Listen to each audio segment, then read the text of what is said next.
Where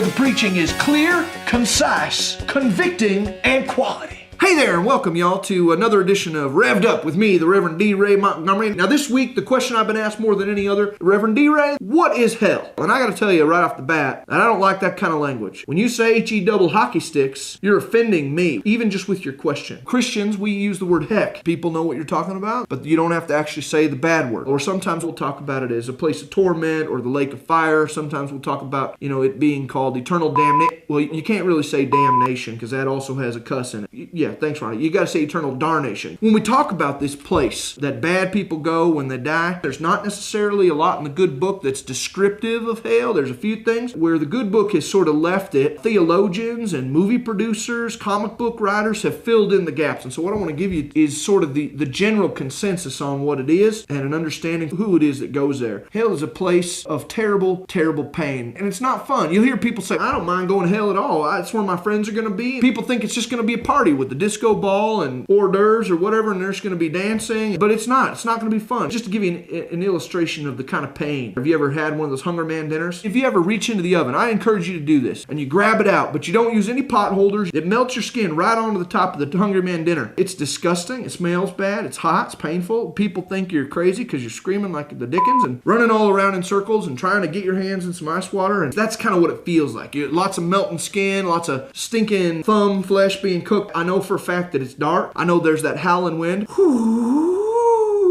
Kind of a ghostly wind there that's happening all the time. If you've ever been on that, the thing I hate the most at Disneyland, when you're riding on that Haunted Mansion ride, first it's cool because you're in that one stretchy elevator, that's nice, but then the scariest part, in my opinion, is when you go through that cemetery and there's that one head thing that pops out from behind it. Wah! Wah! That's what hell's like. It's like there's constantly those things jumping out at you, and they got pitchforks and chainsaws. They cook food with only 2 ingredients in hell: tofu and soy milk. It's all tofu and soy milk all the time. While you're there are terrifying craft projects. They force you to pull out all your teeth one by one and make a necklace out of them that you have to wear for eternity. That's a good picture of what hell's like. Bottom line here, young people, is this. Nobody wants to go to hell. It's terrible. But you know what? Sad fact is, most people will. It will be highly populated. And the majority of the people that will be there fall into certain categories. I'll tell you, there's going to be a lot of teenagers in hell. There's going to be a lot of pornographers in hell. There's going to be Democrats. It's going to be lots of screaming and people popping out at you and pitchforks and chainsaws and fire and tinfoil and melty skin and the howling